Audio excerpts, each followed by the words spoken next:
Vamos a comenzar a trabajar con la cantidad de movimiento angular o momento angular, que es un análogo de lo que teníamos para la traslación, la cantidad de movimiento lineal.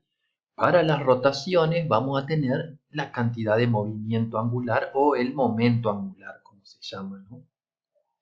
Vamos a definir entonces primeramente el momento angular para una partícula.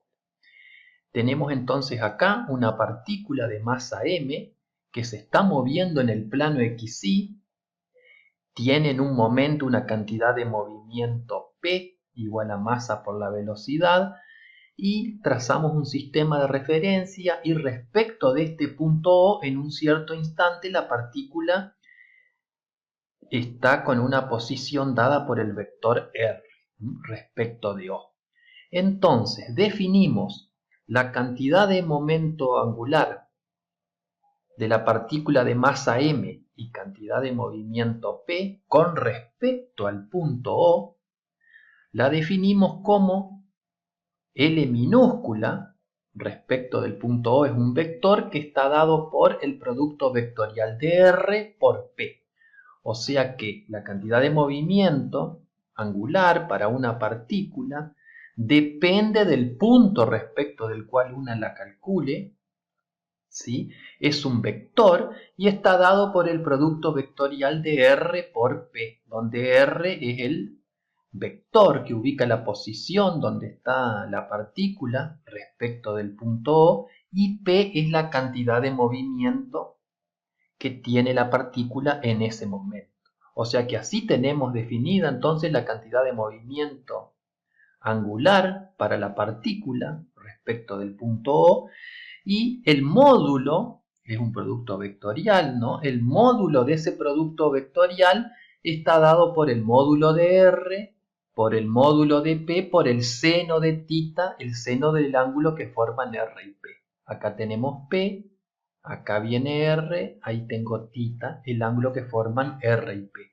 Vean que tanto R como P, como la partícula se está moviendo en el plano xy, R y P están en el plano xy, entonces el momento angular de la partícula respecto del punto O, que es el producto vectorial de R por P, va a estar en el plano perpendicular a R y a P.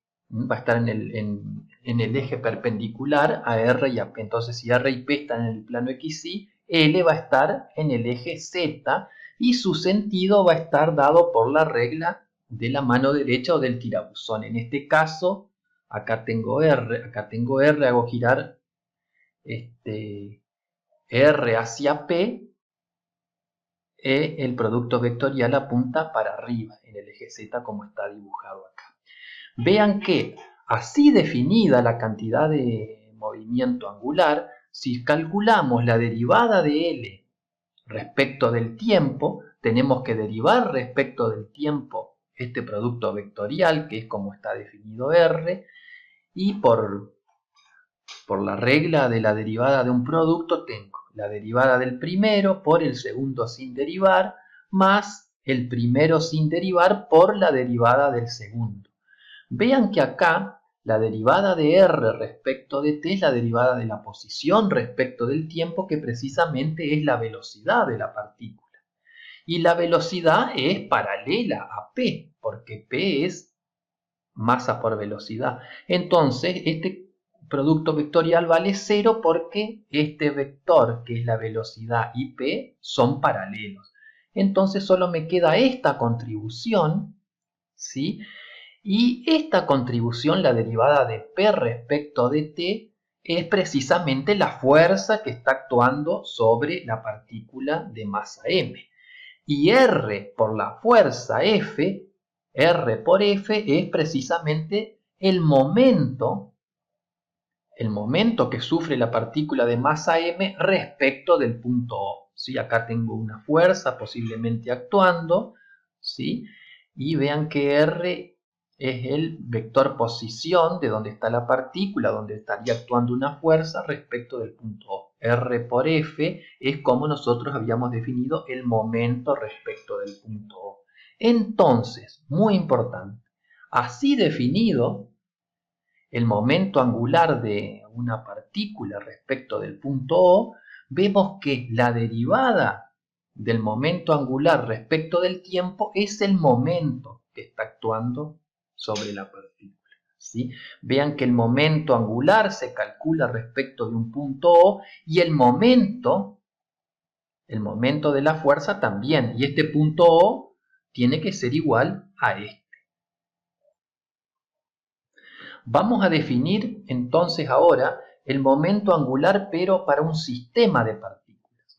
Entonces, tenemos un sistema de n partículas, cada partícula con masa mi y cantidad de movimiento pi, dado por mi multiplicado por la velocidad vi, y cada partícula va a tener dado un momento angular respecto del punto O, que va a estar dado por esta expresión. Entonces, definimos el momento angular del sistema de partículas respecto del punto O como L mayúscula respecto de O, L mayúscula porque es el momento de un sistema de partículas, va a ser igual a la suma de igual a 1 hasta n de los momentos angulares de cada una de las partículas. Los momentos angulares de cada una de las partículas tienen que estar calculados respecto del mismo punto O y tiene que coincidir con el momento este. Entonces definimos el momento angular de un sistema de partículas como la suma de los momentos angulares de cada una de las partículas. Si ahora calculamos la derivada del momento angular del sistema de partículas respecto del tiempo, por cómo está definido, es sumar las derivadas de los momentos angulares de cada una de las partículas. Yo derivo de L respecto del tiempo, tengo que entrar con la derivada en la sumatoria y tengo la suma de la derivada de los momentos angulares de cada una de las partículas. Y esto me da, lo expreso así, y esta cantidad, la derivada de Li respecto del tiempo, es precisamente, cada una de estas es el momento, es precisamente la suma de los momentos de igual a 1 hasta n que sufre cada una de las partículas respecto del punto O.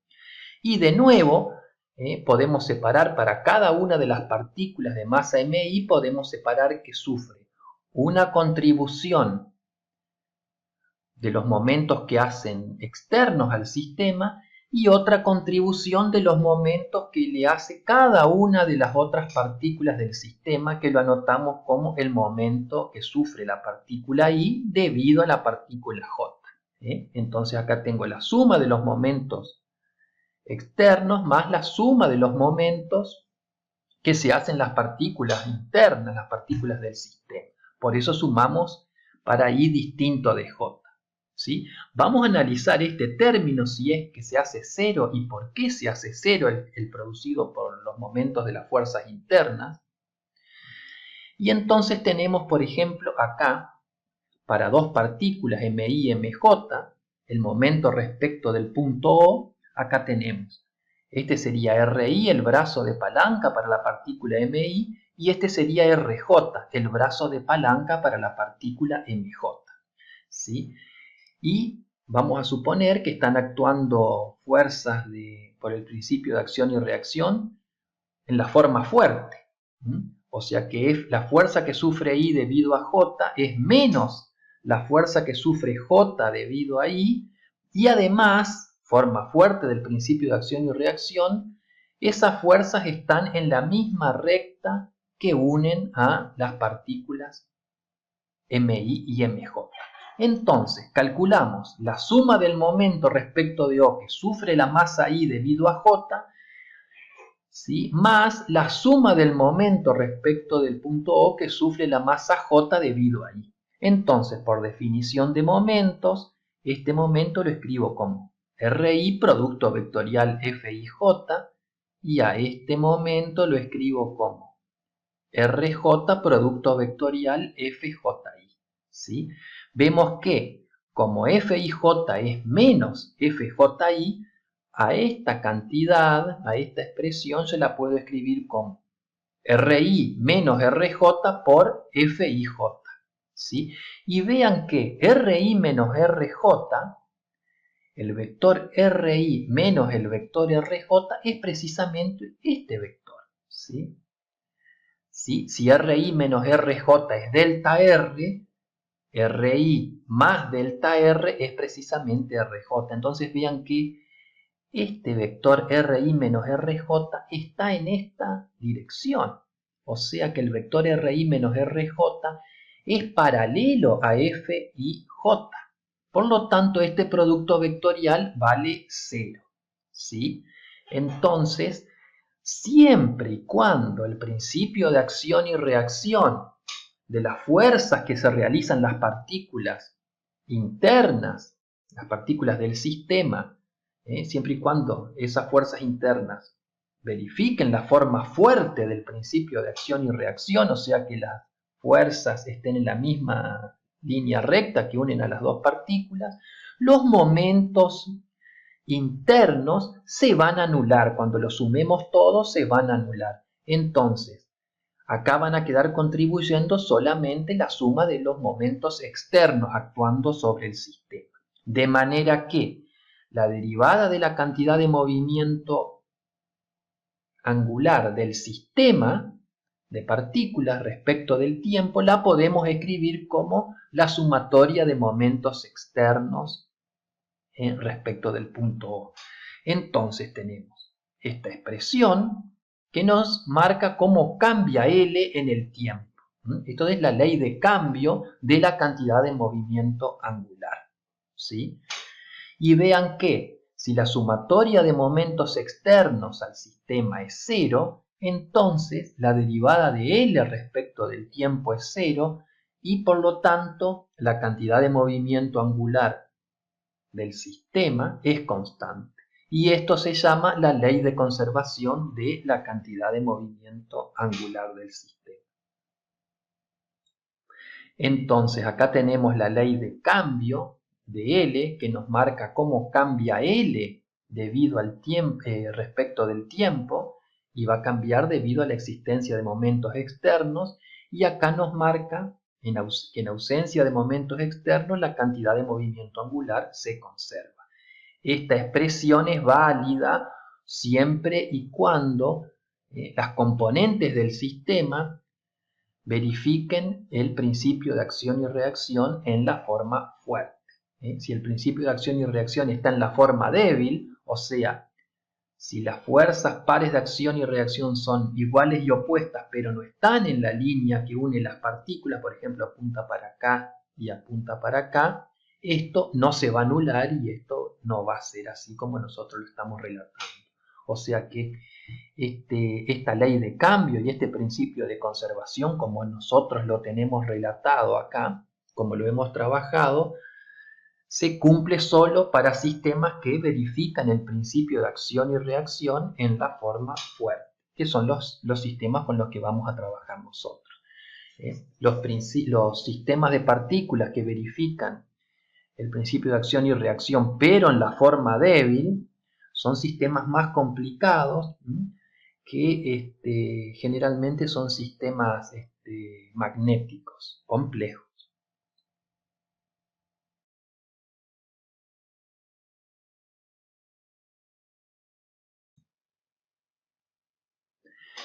Ahora que tenemos visto la cantidad de movimiento angular para un sistema de partículas, vamos a generalizar el momento angular entonces, pero para el cuerpo rígido. Entonces, consideremos un cuerpo rígido, que lo tenemos esquematizado acá, que gira con una velocidad angular omega alrededor del eje Z. Acá tenemos el eje Z, el eje de rotación, y está girando con una velocidad angular omega en ese sentido. Y acá tenemos, por ejemplo, bueno, este cuerpo rígido va a estar formado por muchas partículas, y cada partícula omega i va a tener una velocidad angular, cada partícula masa i, mi, va a tener una velocidad angular omega i que va a ser igual a todas, y a la velocidad angular con la que va a estar rotando el cuerpo rígido. O sea que cada partícula formando este cuerpo rígido va a tener la misma velocidad angular porque el cuerpo es rígido. Entonces, acá una partícula de masa MI, una partícula genérica, va a tener, respecto de este punto O, va a tener un vector posición RI, va a tener una cantidad de movimiento PI, ¿sí? Que va a ser tangente a esta trayectoria circular, que va a ser la masa MI, esa trayectoria circular va a tener un radio RI, ¿sí? Y este vector velocidad tangencial va a ser tangencial a esta trayectoria circular que va a ser la masa MI, ¿sí? Entonces, para cada partícula de masa MI vamos a tener la cantidad de momento angular para esa partícula que va a estar dado por el vector RI por producto vectorial la cantidad de movimiento PI, ¿sí? Vean que este ángulo θi que forma RI con este eje es el mismo ángulo θi que forma el vector RI con este vector P que es tangente a esta trayectoria circular. Eso sale de los análisis de ángulos. Entonces, tenemos para cada partícula de masa m la cantidad de momento angular de la partícula de masa mi respecto de O, es este producto vectorial, y el módulo de esta cantidad de movimiento angular para la partícula lo escribimos entonces como el módulo de RI por el módulo de PI por el seno del ángulo que forman, que es θi, ¿sí? Entonces, el momento angular del cuerpo rígido del punto O será la suma de todos estos momentos angulares de cada una de las partículas que constituyen al cuerpo rígido. Entonces, L va a ser la suma de todos los LI, que cada LI va a ser igual a esto, y a esto lo puedo escribir como, lo reordeno, y lo escribo como RI por el seno de θi, y a PI lo escribo como masa I por BI. ¿Sí? Vean que RI por el seno de θi, RI por el seno de θi, es precisamente este radio RI de la circunferencia de la trayectoria circular que va a ser cada una de las partículas MI. ¿Sí? Entonces, RI seno de θi lo escribo como el RI mayúscula por MI, y a B sub i, que es la velocidad tangencial, la escribo como omega i por RI, porque BI y omega i están vinculados por el radio. Entonces a esto lo reordeno y lo escribimos como la sumatoria de masa i, RI viene acá multiplicado al cuadrado, por omega i, que como cada omega i es igual a omega, que es la velocidad angular del cuerpo rígido, lo escribo de esta forma. Y vean que precisamente esta cantidad, sumatoria de masa i por RI al cuadrado, es precisamente el momento de inercia del cuerpo rígido respecto de este eje. ¿Sí? Entonces, el momento angular del cuerpo rígido respecto de O lo puedo escribir como el momento de inercia del cuerpo rígido respecto de este eje Z que pasa por el punto O por la velocidad angular del cuerpo rígido. Vean que L es un vector que tiene la misma dirección que omega, ¿sí? Omega habíamos hablado de que podía verse como vector la velocidad angular, ¿sí? Y podía apuntar, siempre iba a apuntar en el eje de rotación del cuerpo en el sentido dado por la regla de la mano derecha. En este caso, como está girando en forma antihoraria, omega apunta para arriba y L apunta para arriba. Entonces acá tenemos la expresión para el momento angular del cuerpo rígido o de un sistema de partículas también. Lo podemos escribir como el momento de inercia por la velocidad angular del sistema. Vean que el momento angular se calcula respecto de un punto O y este momento de inercia se calcula respecto de un eje Z que generalmente es el eje de rotación y tiene que pasar por el punto O respecto del cual se calcula el momento angular. Y el momento angular como omega, velocidad angular, son vectores y tienen la misma dirección.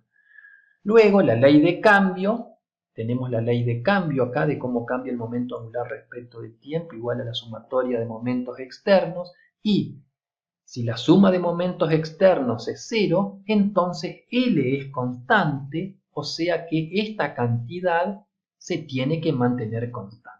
El momento de inercia por omega se tiene que mantener constante. Entonces, si no hay momentos externos actuando sobre el sistema, tiene que mantenerse constante esta cantidad. Entonces, por ejemplo, si a lo largo del proceso el momento de inercia disminuye, tiene que aumentar la velocidad angular. Si el momento de inercia aumenta, la velocidad angular tiene que disminuir porque esto se tiene que mantener constante si no están actuando momentos externos al sistema. ¿Sí?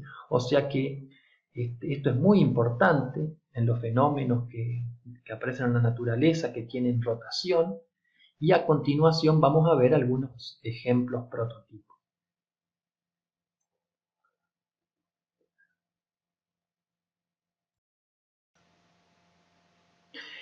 Podemos ver que hay como una cierta equivalencia o correspondencia entre los formalismos para el movimiento lineal y el movimiento rotacional. ¿Sí? Podemos hacernos una especie de cuadro comparativo para comparar los formalismos y ver que tienen como una cierta equivalencia, ¿no?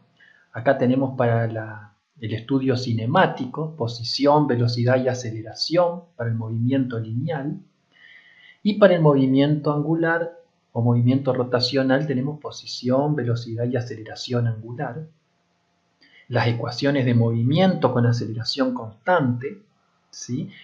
La masa para la inercia lineal y la inercia rotacional respecto de un eje Z, que se llama momento de inercia, la segunda ley de Newton para la traslación, la segunda ley de Newton para la rotación, la cantidad de movimiento lineal, la cantidad de movimiento angular, la ley de cambio de la cantidad de movimiento lineal, la ley de cambio de la cantidad de movimiento angular y la ley de conservación de la cantidad de movimiento lineal y ley de conservación de la cantidad de movimiento angular.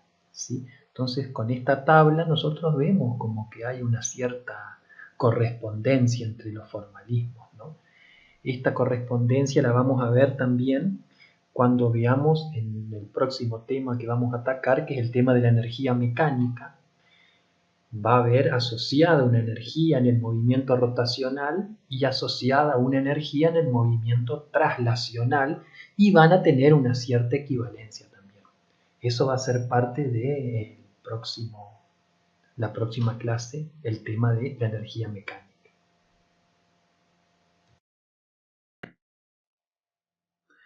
Vamos a analizar el giro de una patinadora, ¿sí? Vamos a ver entonces el caso de una patinadora, por ejemplo una patinadora sobre hielo, que inicialmente está girando con una velocidad angular omega 0 y tiene los brazos extendidos, y todos hemos visto que luego cuando coloca los brazos, los extiende sobre su cabeza, el giro comienza a ser más rápido. ¿Sí? Hemos visto así en fotos y en filmaciones que las bailarinas hacen ese movimiento precisamente para girar más rápido. Entonces vamos a modelizar qué es lo que pasa. Vamos a modelizar la situación inicial y final de la siguiente forma, ¿sí? A la bailarina la vamos a modelar como un cilindro de radio R y masa M, y a los brazos los vamos a considerar como varillas delgadas y sin masa, que están ahí a una distancia D del cuerpo, o sea, de acá de la superficie de ese cilindro estarían a una distancia D, son varillas delgadas y sin masa, y en las manos vamos a considerar como que hay dos masas puntuales M. O sea que la bailarina, cuando está con los brazos extendidos, girando con una velocidad angular omega 0, inicialmente la tenemos acá modelizada, ¿no? Este es el eje Z de rotación, ¿sí? ¿sí? El cilindro de radio R y masa M. Y acá están los brazos, varillas delgadas, sin masa. Y acá en los extremos sí hay una masa M y acá también una masa M. Vean que inicialmente no hay momentos actuando sobre el sistema respecto de un punto O, por ejemplo acá, porque tenemos, acá estaría la fuerza normal de la bailarina, pasa por el punto O, acá en el centro de masa tenemos la fuerza peso, pasa por el punto O, entonces no hacen momento. Esta masa, acá estaría haciendo una fuerza en este sentido, horario, que provocaría un momento en esta dirección, pero esta otra masa hace un momento de la misma intensidad respecto de este punto O, pero en el sentido horario, perdón, este era antihorario, este era horario y este es antihorario, o sea que estos momentos acá se van a anular, o sea que la sumatoria de fuerza de momentos producidos por las fuerzas externas, o sea los pesos de estas masas, va a ser cero. O sea que acá no tenemos momentos externos actuando. La suma de los momentos externos actuando es cero. En la situación final es acá cuando la bailarina lleva los brazos sobre su cabeza, entonces los brazos quedan acá en esta posición y las masas quedan ahí, en el eje Z. ¿Sí? Y esto está girando con otra velocidad angular que nosotros de la experiencia que hemos visto sabemos que es una velocidad angular mayor que acá. ¿Sí? Entonces acá también el momento, la suma de momentos externos es cero. Entonces como la suma de momentos externos es cero, la cantidad de movimiento angular de este sistema tiene que ser constante, o sea que la cantidad de movimiento angular en esta situación tiene que ser igual a la cantidad de movimiento angular del sistema en esta situación, ¿sí? Entonces, la cantidad de movimiento angular en la situación inicial la escribimos como el momento de inercia inicial respecto de z de todo este sistema por omega 0, y al momento angular final lo escribimos como el momento de inercia de todo este sistema respecto del eje z en la situación final por la velocidad angular final. ¿Sí? Entonces estos momentos, como la sumatoria de momentos externos es cero, estos momentos angulares tienen que ser iguales porque L es constante. Entonces al L inicial lo escribimos como, dijimos, momento de inercia inicial del sistema respecto de z por omega 0. Al momento de inercia inicial del sistema respecto de z lo escribimos como el momento de inercia respecto de z de esta masa, que acá tenemos el eje z y el momento de inercia de esa masa puntual vale la masa por la distancia al eje z al cuadrado. Masa por d más r al cuadrado. Acá lo mismo para esta otra, masa por d más r al cuadrado. Y tengo que sumarle el momento de inercia del cilindro, que es un cuerpo rígido. Me fijo en las tablas que tenemos de los momentos de inercia de cuerpos estándares rígidos. Y para el cilindro el momento de inercia vale un medio de la masa del cilindro por r al cuadrado. Entonces acá tengo todo el momento de inercia inicial multiplicado por omega 0, tengo el momento angular inicial. Voy ahora a la situación final. Acá tengo el eje Z. Escribo el L final como el momento de inercia final por omega final. El momento de inercia final es, respecto del eje Z, es esta masa por la distancia al cuadrado, que es 0, la otra masa por la distancia al cuadrado, que es 0, más el momento de inercia del cilindro, que sigue siendo el mismo, un medio de masa por r al cuadrado. Esto se me cancela, porque la distancia de estas m al eje z en esa situación es 0, y multiplico, para tener el momento angular final, multiplico el momento de inercia por omega f.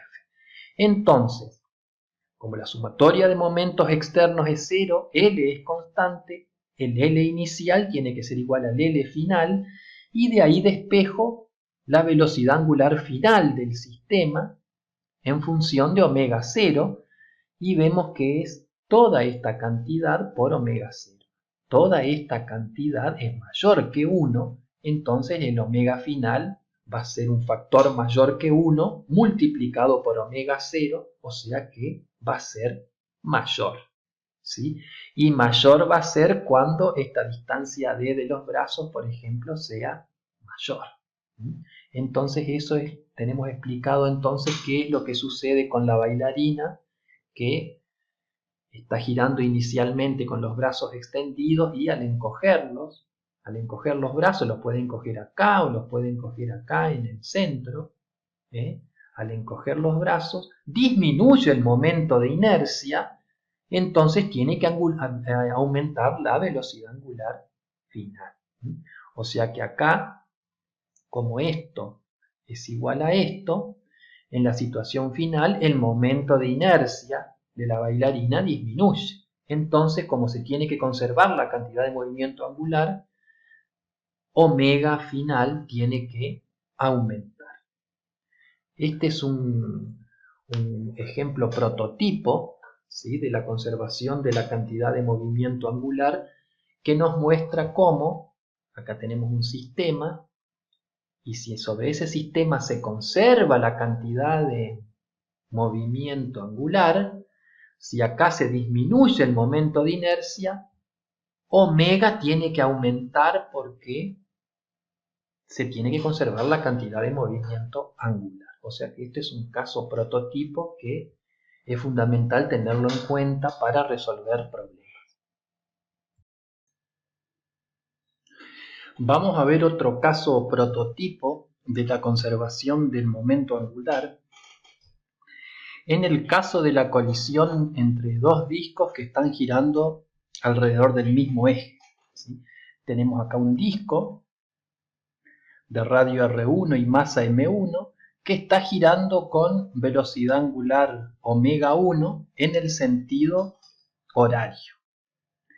Y acá tenemos otro disco de masa M2 y radio R2 que está girando con otra velocidad angular omega 2 en el sentido antihorario, ¿sí? Nosotros, estos dos discos están girando en torno del eje Z, ¿sí?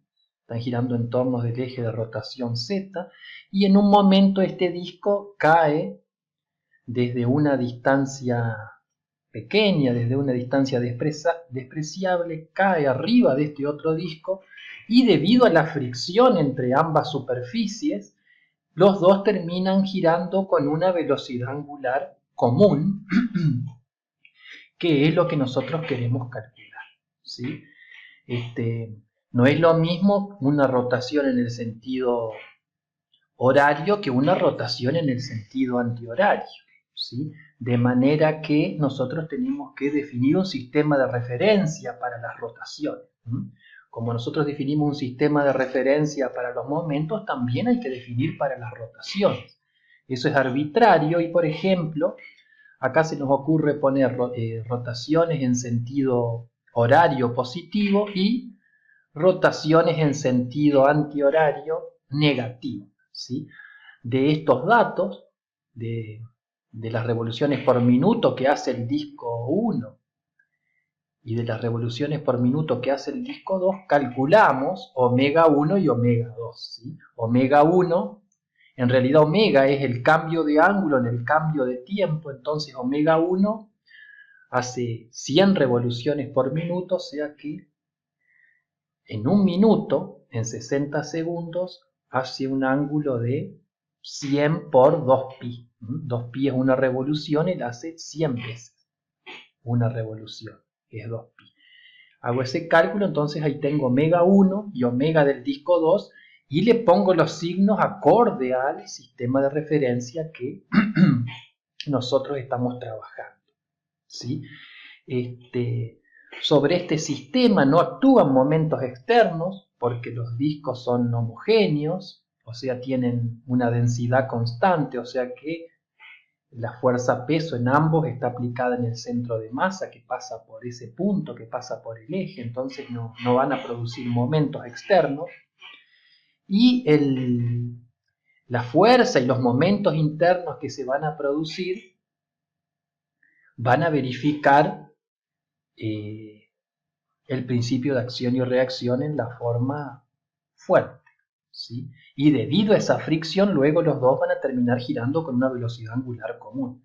Entonces, la sumatoria de momentos externos es igual a 0, entonces la cantidad de movimiento angular permanece constante.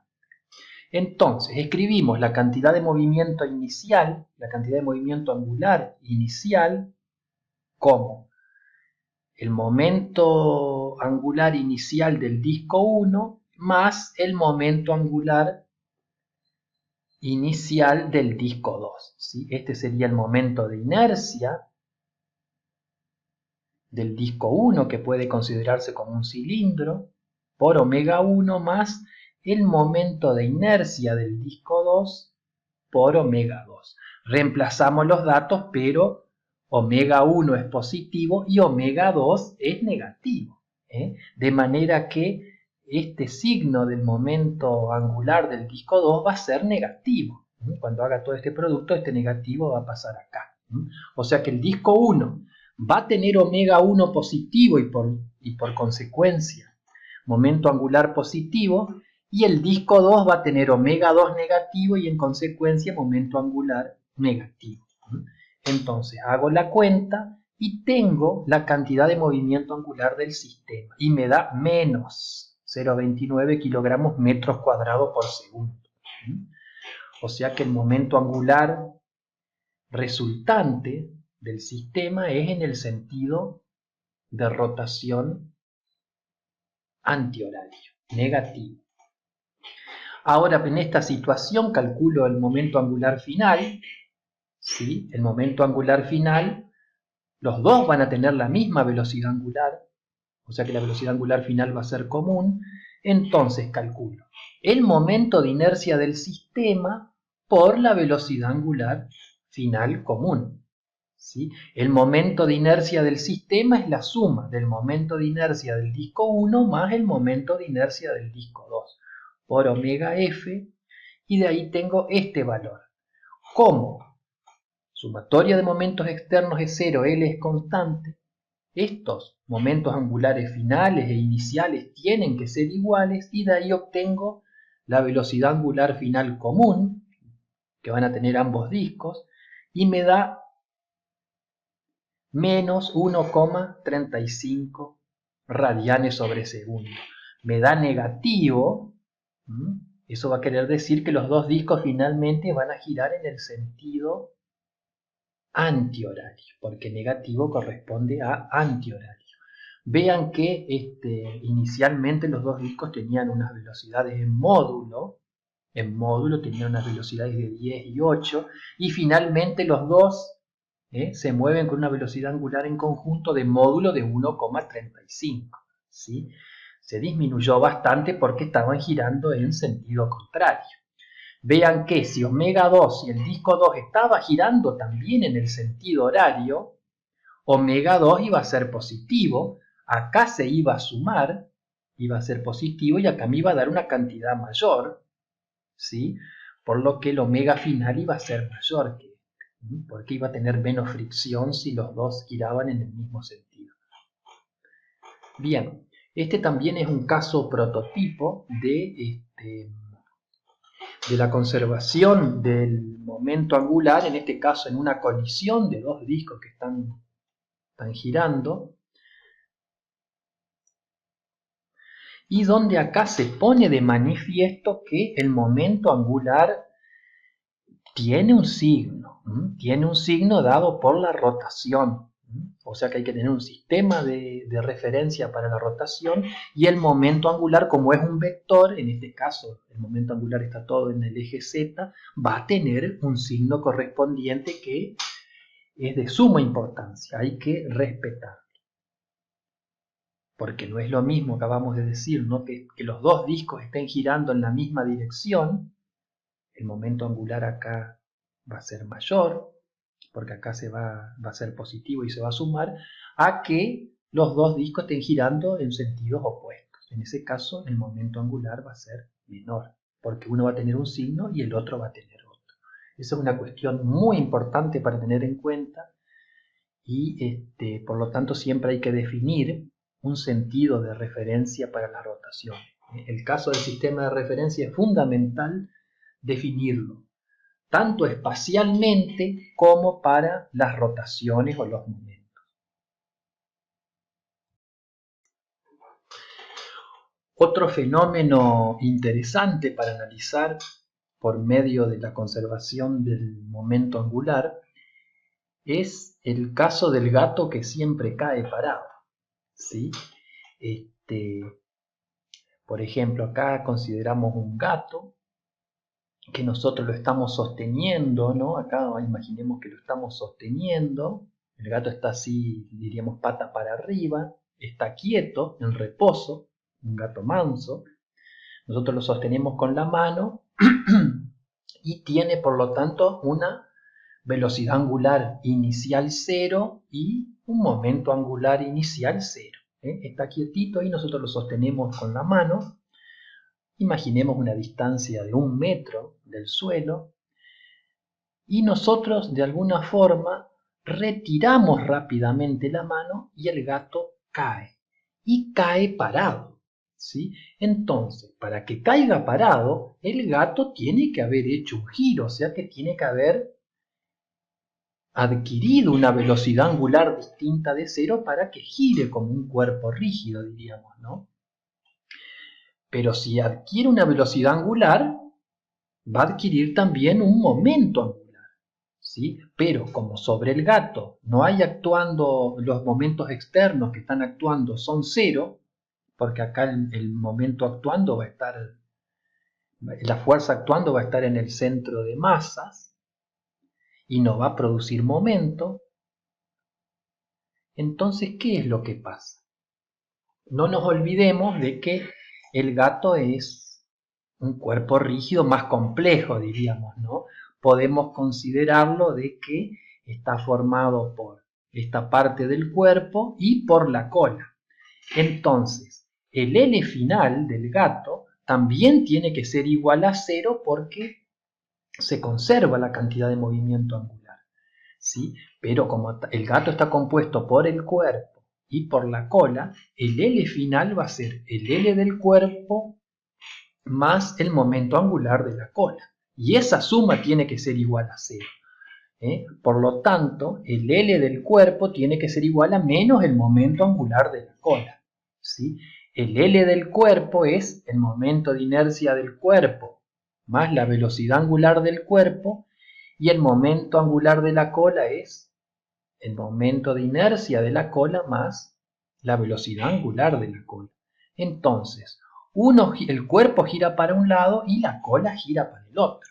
Pero vean que el momento de inercia del cuerpo es más grande que el momento de inercia de la cola.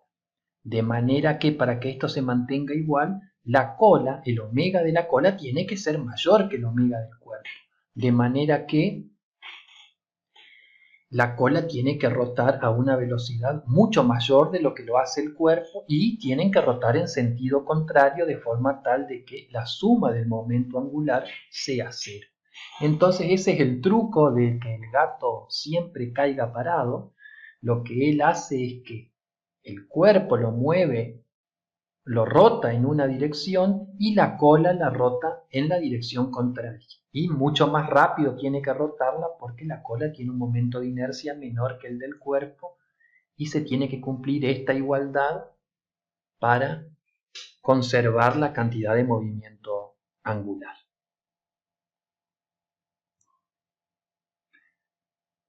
Acá nuevamente se pone de manifiesto el signo, ¿no?, del momento angular, ¿sí? Y cómo el sistema, este es un sistema compuesto, ¿no? El sistema tiene una rotación en un sentido y la otra parte del cuerpo rota en otro sentido, ¿sí? Nuevamente acá nos muestra la importancia de los signos, ¿no? Y cómo considerar los signos adecuadamente para el momento angular y la rotación. Vamos a hacer un análisis del sistema Tierra-Luna en base a la cantidad de movimiento lineal y la cantidad de movimiento angular. Entonces acá tenemos la Tierra y acá está la Luna orbitando a una distancia r, realizando su órbita alrededor de la Tierra, ¿sí? Sobre la Luna está actuando la fuerza gravitatoria, o sea que la Luna tiene una fuerza neta, externa, que es la fuerza gravitatoria que le hace la Tierra, de manera que la sumatoria de fuerzas externas sobre la Luna es distinto de cero, por lo que la cantidad de movimiento lineal de la Luna no es constante, no se conserva. Eso es bastante obvio porque vean que acá está la Luna tiene una velocidad tangencial a la trayectoria, o sea, tiene una cantidad de movimiento lineal tangencial a la trayectoria, ¿sí? Y a medida de que va realizando la trayectoria, el módulo de la velocidad tangencial es constante, o sea, el módulo de la cantidad de movimiento de la Luna es constante, pero no el vector porque va cambiando en dirección. Como cambia la velocidad tangencial en dirección, la cantidad de movimiento de la Luna también cambia en dirección, ¿eh? O sea que lo vemos también en ese análisis que no es constante. La cantidad de movimiento lineal de la Luna no es constante. Ahora, si analizamos la sumatoria de momentos externos que están actuando sobre la Luna, calculamos, por ejemplo, la sumatoria de momentos externos actuando sobre la Luna respecto del punto O, que es el centro de la órbita, que es el centro de la Tierra. Entonces vemos que sobre la Luna está actuando la fuerza gravitatoria en dirección al centro de la Tierra o al centro de la órbita, ¿sí? Y si nosotros calculamos el momento que produce esa fuerza gravitatoria actuando sobre la Luna respecto de este punto O, tendríamos que hacer producto vectorial de R, que va de O a donde está aplicada la fuerza gravitatoria actuando sobre la Luna, producto vectorial con la fuerza gravitatoria que sufre la Luna. Vemos que R y la fuerza gravitatoria que sufre en la Luna son paralelos, o sea que el producto vectorial me da 0. No hay momentos externos, la sumatoria de momentos externos actuando sobre la Luna es 0, ¿sí? Porque esta fuerza que está actuando sobre la Luna no produce ningún momento respecto de O, porque es paralela al brazo de palanca, o sea que además vemos que esa fuerza tiene una recta de acción que pasa por el mismo punto O, no produce momento. O sea que la cantidad de movimiento angular de la Luna es constante, ¿sí? O sea que se conserva la cantidad de movimiento angular de la Luna, ¿sí? Vean que la Luna puede verse como una partícula que gira con velocidad angular omega, que es constante, ¿sí? Gira en esta dirección que es constante, y tiene un momento de inercia que vale masa de la Luna por esta distancia al cuadrado, que también es básicamente constante en este análisis que nosotros estamos haciendo considerando la órbita circular, ¿sí? Entonces también lo vemos de que es constante, ya calculándolo a lo largo de la órbita, como por el medio de la ley de cambio de la cantidad de movimiento angular de la Luna. Sobre el sistema Tierra-Luna, están actuando las fuerzas gravitatorias, que son pares de acción y reacción. Consideramos el sistema Tierra-Luna como aislado, ¿no? Nos olvidamos del Sol por un momento. Entonces la sumatoria de fuerzas sobre el sistema Tierra-Luna es 0, la cantidad de movimiento total del sistema Tierra-Luna es constante. Lo mismo ocurre con los momentos, por lo que la cantidad de movimiento angular del sistema Tierra-Luna también es constante, ¿sí? Nosotros sabemos de que la Luna, bueno, tiene es un satélite de gran tamaño, o sea que no es un satélite de un tamaño despreciable, tiene un tamaño bastante considerable, una masa considerable, por lo que la fuerza gravitatoria que le hace la Luna a la Tierra tiene sus efectos, sobre todo en todo lo que sea fluido, ¿sí? Uno de los efectos más potente, diríamos, de la fuerza de gravedad de la Luna sobre la Tierra es las mareas. La Luna rige todos los fenómenos que tienen que ver con el agua en la Tierra, sobre todo los fenómenos biológicos, los ciclos biológicos, donde está involucrada el agua, están muy influenciados por la Luna, como por ejemplo el periodo de gestación, ¿sí? Que son 9 lunas. Así la Luna rige todo lo que tenga que ver con la biología y el agua en el planeta, y más notoriamente influye mucho en esto que estamos hablando de las mareas, ¿sí? Acá la Luna hace una fuerza de atracción, entonces toda la masa de agua como que se desplaza en esta dirección, y a medida de que la Luna se va moviendo, la masa de agua se va moviendo también, generando el fenómeno de las mareas, y eso produce una fricción con la superficie sólida de la Tierra. O sea que la rotación de la Luna alrededor de la Tierra genera el fenómeno de mareas, y eso produce una fricción en la Tierra, produce una fricción con la superficie de la Tierra, y como la Tierra está haciendo una rotación intrínseca, o sea que la Tierra rota alrededor de su eje acá, esa fricción que le hace las mareas a la superficie hace que la Tierra comience a girar cada vez más despacio, ¿sí? O sea que el movimiento de la Luna provoca mareas, las mareas provocan fricción que hace que la Tierra rote alrededor de sí misma cada vez más lentamente. Muy poquito, pero cada vez va rotando más lentamente. O sea que con el tiempo, al rotar más lentamente, con el tiempo los días en la Tierra se hacen más largos, debido a la influencia de la Luna, ¿sí? Nosotros vemos acá que la cantidad de movimiento del sistema Tierra-Luna es constante, o sea que la Tierra, si tiene una velocidad angular que disminuye, una velocidad angular respecto a como un cuerpo rígido que está rotando sobre sí mismo, tiene una omega que disminuye, la cantidad de movimiento angular de la Tierra va a ir disminuyendo con el tiempo,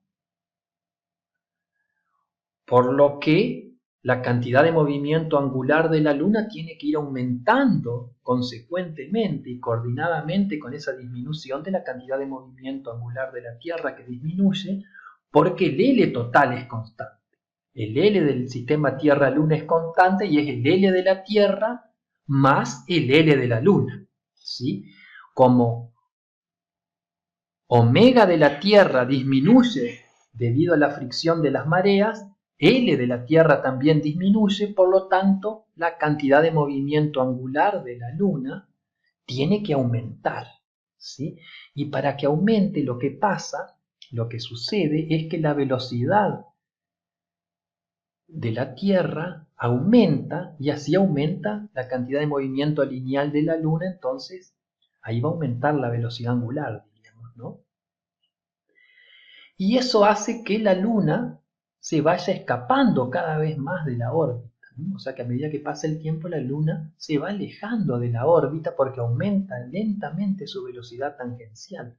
Entonces como que se va escapando de la órbita, en consecuencia la Luna se va alejando de la Tierra a medida que pasa el tiempo, ¿sí?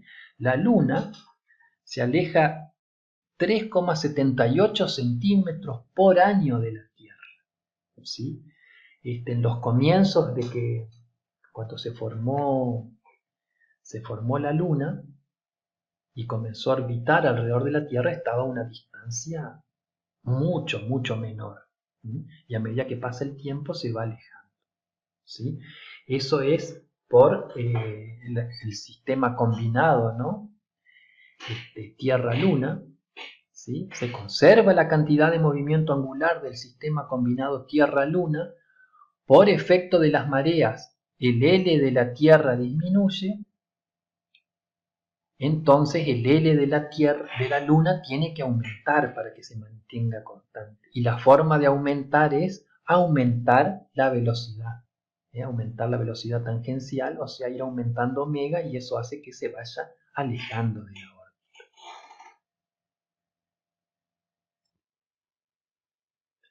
De manera que a medida que pasa el tiempo, la Luna hace una órbita circular, pero con el radio de la órbita va creciendo 3,78 centímetros por año.